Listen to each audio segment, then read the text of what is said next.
In today's video, I'm going to teach you how to rotate in Lucidchart. Whether you're creating a simple diagram or a complex flowchart, knowing how to manipulate and rotate objects in Lucidchart can enhance your design and ensure everything aligns perfectly. So let's dive right in and walk through the process step by step. To begin, we'll head over to the Lucidchart homepage. Once you're there, you're going to want to create a new document. This is a crucial step because it sets the stage for everything we're going to do next. On the homepage, you'll see a New button. Go ahead and click on that. As you hover your cursor over the options, look out for Lucidchart. This is important because Lucidchart is the tool we'll be using to create and edit our diagram today. Once you locate that, clicking on it will lead you to another set of options, including the one we're interested in, which is a blank document.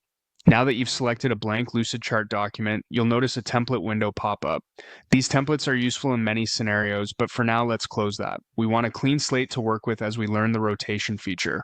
Next, choose an object that you'd like to rotate. This could be a shape, an image, or any component that you've added to your canvas. Once you've selected it, you'll notice two circular arrows appear near the object.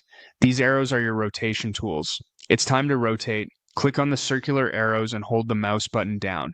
By moving to the left or right, you can rotate the object to suit your needs. You'll see that as you move your mouse, the object will begin to turn. Adjust it until it's in the perfect position and then release the mouse button to set the rotation. It's as straightforward as that. Mastering this simple yet essential tool can make a world of difference as you arrange and perfect your diagrams in Lucidchart. Being able to rotate objects precisely allows you to maintain symmetry, align text correctly, and enhance the visual appeal of your work. So there you have it, a clear and simple guide on how to rotate objects in Lucidchart. With these steps, you should be able to manipulate your diagrams easily and create beautiful, cohesive layouts. Thank you for watching, and be sure to explore more features in Lucidchart to continue enhancing your projects.